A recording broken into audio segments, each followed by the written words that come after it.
Hello friends, I am coming back to my tutorial channel with a new video. আজকে এই ভিডিওতে আমরা আলোচনা করব সিলেবল সম্পর্কে।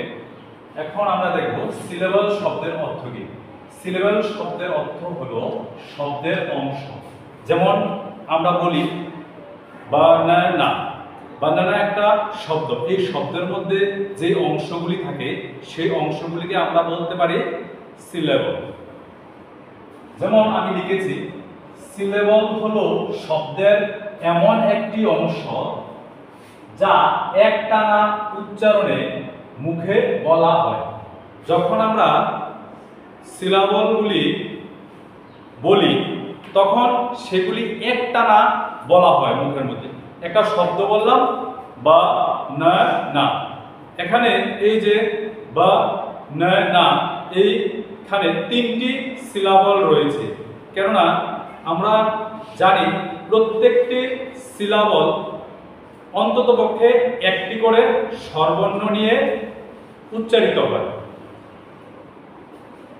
সিলেবল এর প্রকারভেদ। প্রথমত রয়েছে মনো সিলেবল, এক অক্ষর বিশিষ্ট। এখানে আমি লিখেছি ক্যাট। আমরা যখন ক্যাট শব্দটি উচ্চারণ করি এটা একসঙ্গে উচ্চারিত হয়ে যায়, এটার মধ্যে আর কোনো শব্দ যুক্ত বা অংশ থাকে না। তারপর দ্বিতীয়ত ডি সিলেবল, দুই অক্ষর বিশিষ্ট। যেমন আমি এখানে লিখেছি টাইগার শব্দটাকে যদি আমরা সিলেবলে বলি তখন সেটা কি হবে টাইগার। এখানে টি আই টাই, এখানে দেখুন এই টি এর সঙ্গে একটা ভাওয়েল বসেছে। আমি বলেছি যে প্রত্যেকটি সিলেবল অন্ততপক্ষে একটি করে হলেও স্বরবর্ণ অর্থাৎ ভাওয়েল সাউন্ড নিয়ে গঠিত হয়। তারপর এখানে লিখেছি জি ই আর গার, তাহলে টাইগার।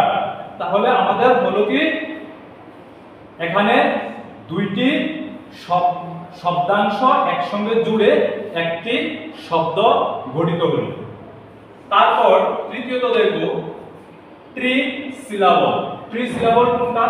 যখন তিনটি অক্ষর একসঙ্গে মিলে একটা শব্দ গঠন করে।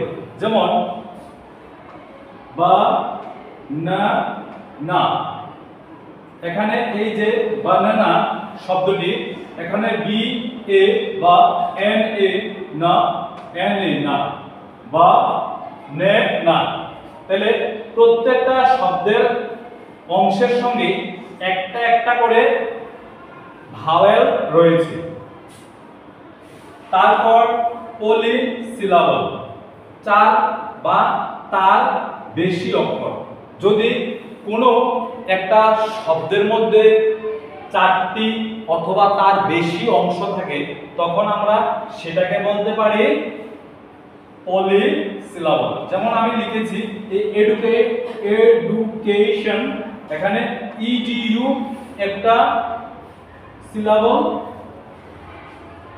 ইউ একটা সিলেবল, সি একটা সিলেবল, টিআইওএন একটা সিলেবল। এইভাবে আমরা সিলেবলগুলি অতি সহজে নির্ণয় করতে পারি। অবশ্যই আমাদেরকে মাথায় রাখতে হবে বাংলা অক্ষর আর ইংরেজিতে অক্ষর এই দুটার মধ্যে অনেকটা পার্থক্য রয়েছে। আমরা অতি সহজে এই পদ্ধতিগুলি অবলম্বন করে কিভাবে সিলেবলগুলিকে ভাগ করা যায় সেটা আমরা করতে পারি।